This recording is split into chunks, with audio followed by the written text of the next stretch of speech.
Girls' Night Out helps hundreds of women and girls gain access to services in an attempt to escape domestic exploitation within the city of Chicago and beyond. Founder Dr. Kisha Roberts-Tabb joins us now to share more on its mission and upcoming outreach events. Thank you for joining us. A lot of people are in denial that sex trafficking happens or that it can even happen in an area like Chicago. What is the reality?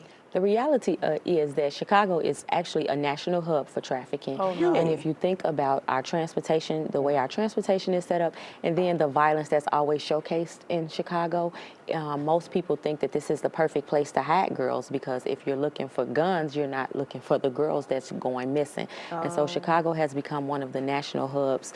Depending on where you look at the data, sometimes we rank 3 and sometimes we rank 5 in the nation. So what are you able to do on a daily basis to help some of these people out there? So we operate a hotline, a 24-hour hotline where you can call, you can text, we can engage through text messages. We have done, we offer care kits to individuals. Even when we're not on the street, they can contact the hotline and we'll go take that information to them. Each care kit has a rescue number. So when they're ready, we can set up rescue. We're constantly vetting different hospitals, treatment centers, so that if we are removing a young person or an adult from the street, we have somewhere to take them. And we also do reconnection with families. Sometimes we may find girls, we work with a lot of police stations, specifically the 11th district, and if they have a young lady that is a runaway, we'll contact the family, and we've engaged where we can get the mom here to take the young lady home. I just received a text from the 11th district yesterday of a young lady that we reunited her family. We got her she couldn't fly because usually pimps, they take identification, and so we were able to get her a affidavit from Secretary of State so that she can fly. And now she started cosmetology school yesterday. Awesome. She's not run again. She's reunited with her family. She's healthy, receiving therapy. And so we try to work with people where they are. So whatever it is that you need, we want to be a resource to that. So if it's food, we have connections with Nourish and Hope. We have connections with a lot of different agencies to provide whatever that young person or that adult needs. It's not cookie cutter. We don't just offer this, we offer what you need. How does someone get wrapped up in this world of sex trafficking? How does something like that happen? And so when we think about sex trafficking, we really don't understand the definition of sex trafficking. Sex trafficking is defined as a commercial sex act induced by force, fraud, or coercion, or the person induced to perform such acts has not obtained 18 years of age. So what we find is a lot of young girls and boys are usually manipulated into the situation by a friend, someone that they think is an intimate partner, even family members. And so oftentimes it's usually something that the young person does not know that they're freely walking into. So they may go to a party, or they may have engaged in something that they should not have engaged in, and it went viral. And so they're using that video to blackmail them to get into trafficking.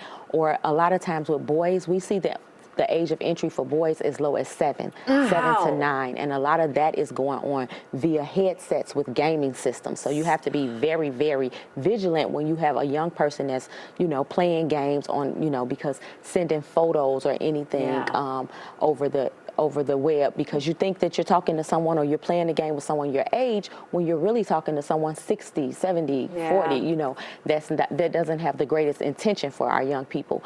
A lot of times our young people are surviving, and they're homeless, or they have the death of a caretaker. In the city, we have a large population of young people that's being cared for by elderly grandparents. When that grandparent passed away, what happens to that young person? And so oftentimes we see that as a means of surviving. Well, let's talk about, you got 2 events coming up on the 24th and 25th. I do. Yeah, 24th first is a night out rally, right? So Girls Night Out, this is our 9th rally. That's taking place at Stratford Church at 119th, and it's 500 West 119th place. And at the rally, we start at 7 o'clock. We accept donations from different agencies. We pack those donations. We make sure that our hotline number is on each care package. We pack them in bags so that if we are distributing them on the street, pimps and traffickers don't know what we're distributing, and the number is somewhere that they can contact us. And so we pack those bags. We pray over those bags. We introduce the community. It's open to the community, the public, and we introduce the public and the community to providers who provide different services that we see as pathways into trafficking. trafficking. And then on the 25th, and then we go to the streets. We load up the van and we go to the streets. We try to partner. Usually we partner with Southside Help Center, and as we are providing the care bags, they are offering free HIV testing to the individuals that's working on the street. And then on the 25th, we have a fundraiser. Our fundraiser is called A.T.E, Runway, which is our annual gala. This is our second annual gala. And this year, we're trying to move our organization to more of a transferable skill. So we've offered housing. We do, like I said, we do what is needed. But one of the gaps that we know is they don't have transferable skills. So what we're trying to do is offer them transferable skills by way of mentorship and internship programs, which is why we're doing a fashion show, because those are strength-based skills that the girls usually have: makeup, hair, styling, dressing. And so we're trying to match them with individuals that can teach them how to make money and stay off the street. That is amazing. Dr. Kisha, thank you for coming in and sharing this with us. Here's the information on your screen. This is the event on Saturday the 25th, but this is also where you can reach out to them on the social media as well as the website.